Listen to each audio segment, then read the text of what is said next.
They moved without sound, killed without warning, and vanished like smoke. For centuries, their very existence was debated. Were they spies, assassins, or shadows invented by fear? In the mountains and war-torn provinces of medieval Japan, a covert force shaped history from the shadows. This is the untold origin of the ninja.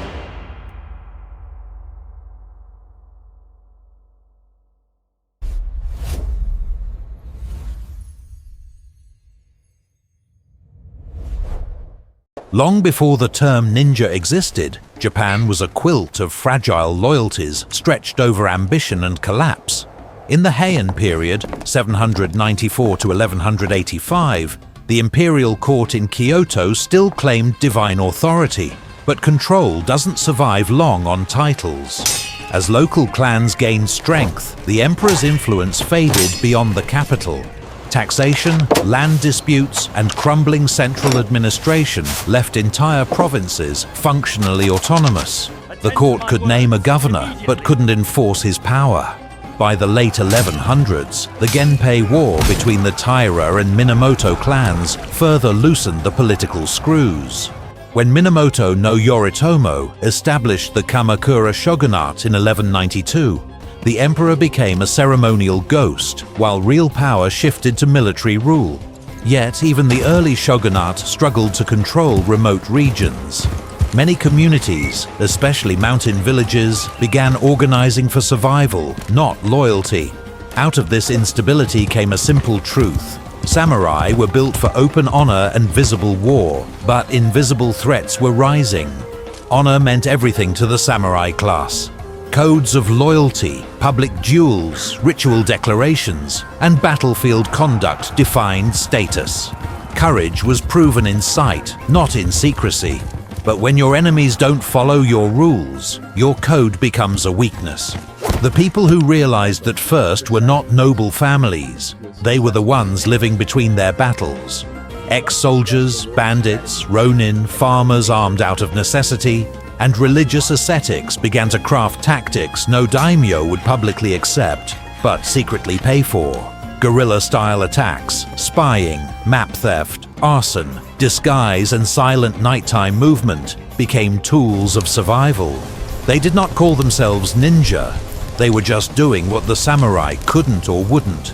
Two regions would become legendary for developing this covert craft, Iga and Koga, not by prophecy, but by terrain, isolation, and desperation.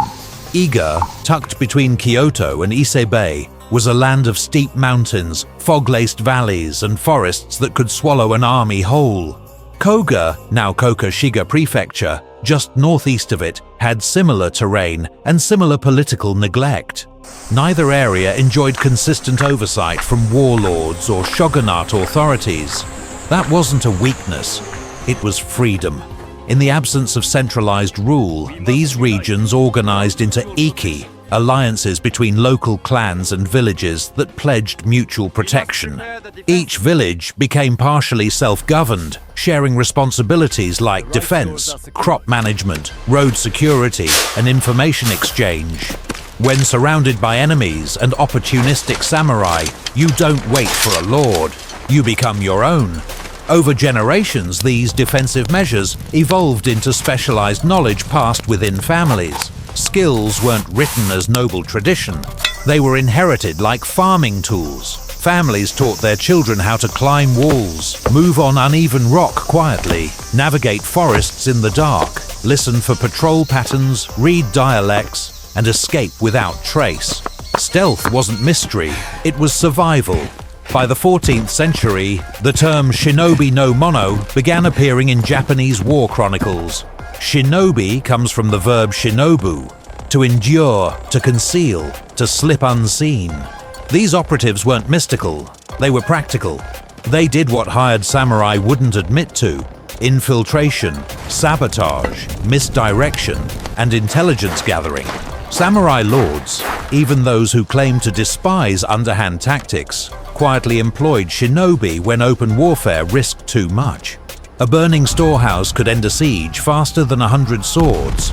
A stolen letter could preempt an invasion before a battle cry was sounded. One of the oldest recorded references comes from the Taiheki, a 14th century chronicle of war and upheaval. It notes the use of infiltrators and saboteurs moving silently into enemy camps to start fires, spread lies, or open gates from within. These individuals weren't yet called ninja, but the role they played was unmistakable. This was not the age of black hoods and throwing stars. It was the age of farmers who learned that darkness could win wars. While Iga and Koga became strongholds of these techniques, other regions began adapting similar methods. Religious groups like the Yamabushi, mountain ascetics, influenced Shinobi training through breath control, spiritual endurance, psychological manipulation, and survivalism. Monks traveled freely and were rarely searched, making them ideal carriers of intelligence. Some shinobi disguised themselves as priests, porters, merchants, or entertainers. Stealth wasn't about disappearing, it was about blending in until no one noticed you were there.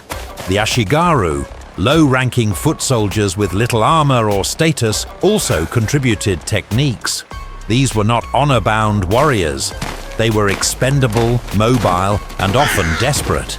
Many were mercenaries who drifted between lords, learning tricks from each battlefield. Some found their way into villages that would become shinobi hubs. By the 15th century, Japan was drifting toward full fragmentation. Petty disputes and provocation turned into the Onin War, 1467 to 1477, a brutal conflict that tore Kyoto apart and ignited the Sengoku Jidai, the Warring States period. An entire nation was now an open battlefield. This chaos validated the unseen warrior. Espionage wasn't just tolerated, it was purchased.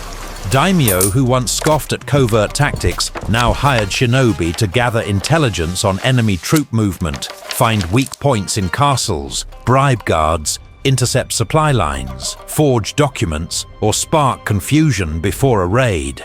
Shinobi were not an army, they were a profession. Some families in Iga and Koga developed loose guild-like networks. Operations were conducted in small units or as individuals to minimize exposure. Payment could be money, food, protection rights, or land freedom. Loyalty went to contracts, not to crests. The samurai may have kept their legends, but the shinobi kept their receipts. Their skills evolved into a system, what would later be called ninjutsu, not as a martial art, but as a body of intelligence, survival, and subversion techniques. Manuals wouldn't appear until later centuries, but the living practice existed long before ink touched paper. By the late 15th and early 16th centuries, ninja were no longer just survivors shaped by chaos. They were a profession. Their skills were refined, their networks organized, and their presence known in whispers among Japan's rising warlords. The Sengoku era, the Warring States period, demanded information, sabotage, and manipulation as much as it needed steel and cavalry. While samurai armies marched with banners and drums, shinobi traveled without identity, without heraldry, and often without acknowledgement by the very lords who paid them. The families of Iga and Koga developed structured methods that came to be known as ryuha, or schools. These weren't public academies with scrolls on the wall. They were quiet lineages passed through blood, mentorship, and sworn secrecy.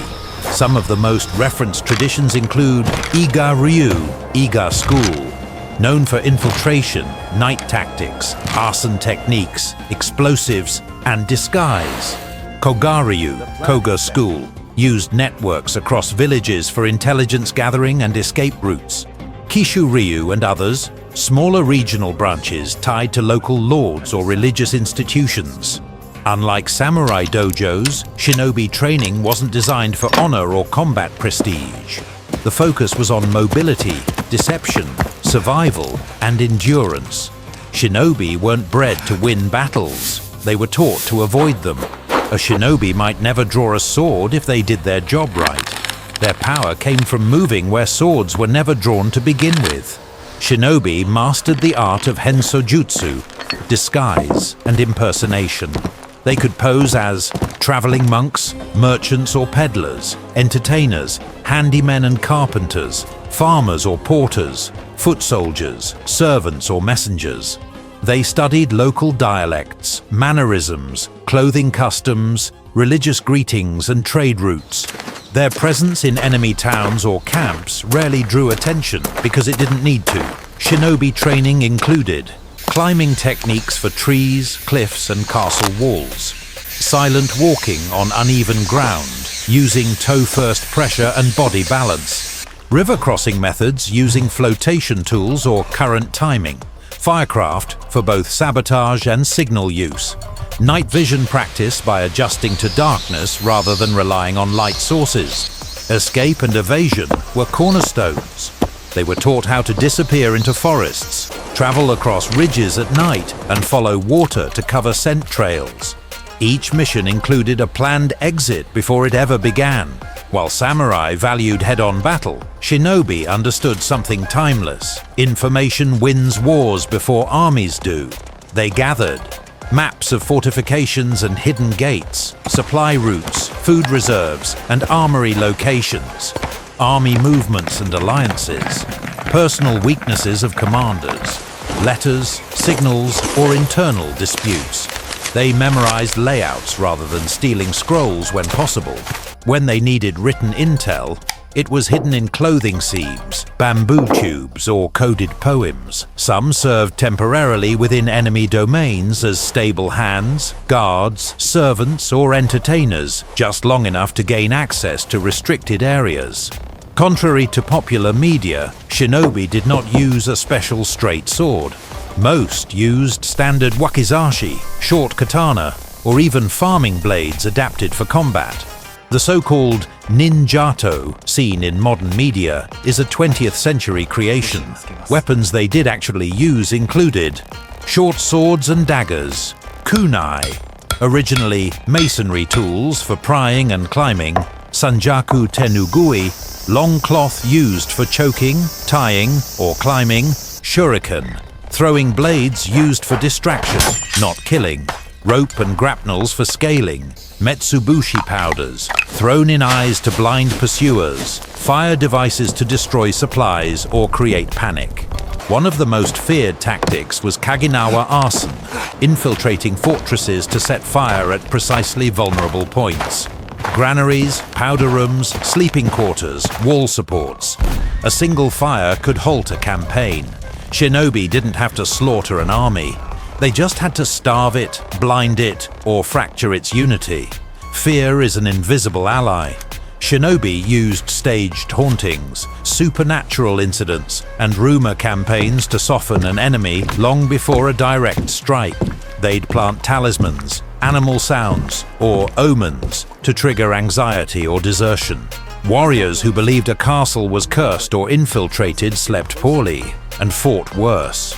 By the mid-16th century, nearly every powerful warlord used shinobi, even those who publicly condemned them. Notable employers included Takeda Shingen, used eager operatives to monitor rival movements.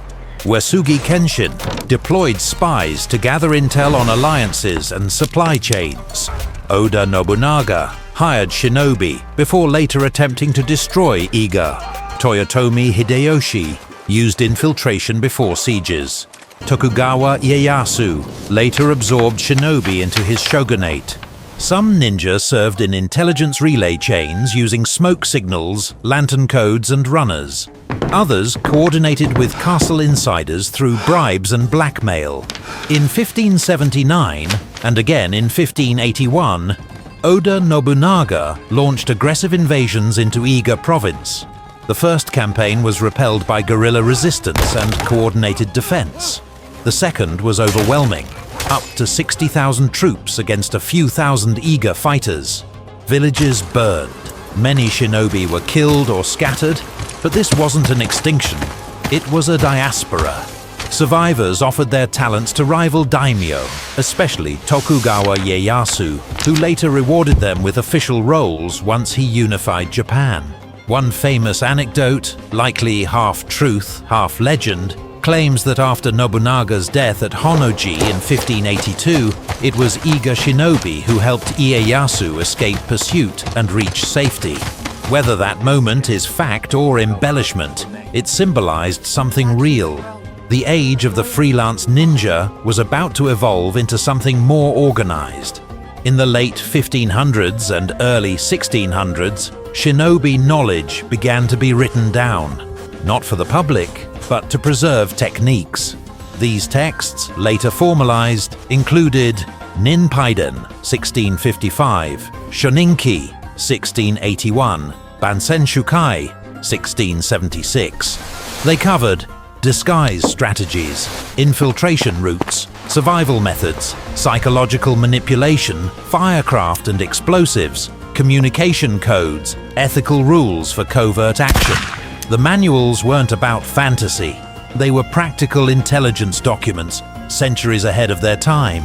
When a fortress fell without a fight or an army marched into an ambush, people rarely asked why. They blamed fate, betrayal, or bad decisions. But often a shinobi had already been there, weeks before the first sword was drawn. As Sengoku Japan raged into the late 16th century, these secret operatives became indispensable. And when the wars finally ended, they didn't vanish. They simply changed uniforms. And that transition would reshape their identity forever. Even as the Sengoku period faded and Japan marched toward unification, the ninja did not simply vanish into memory, they adapted. When Tokugawa Ieyasu rose to power in the early 1600s, it wasn't just his battlefield strategy that secured his dominance. It was information. Behind his victories were operatives from Iga and Koga, many of whom he had quietly relied on years earlier when he was nearly captured by rival clans. The new shogunate understood something powerful. A sword may win a battle, but secrets could win an era.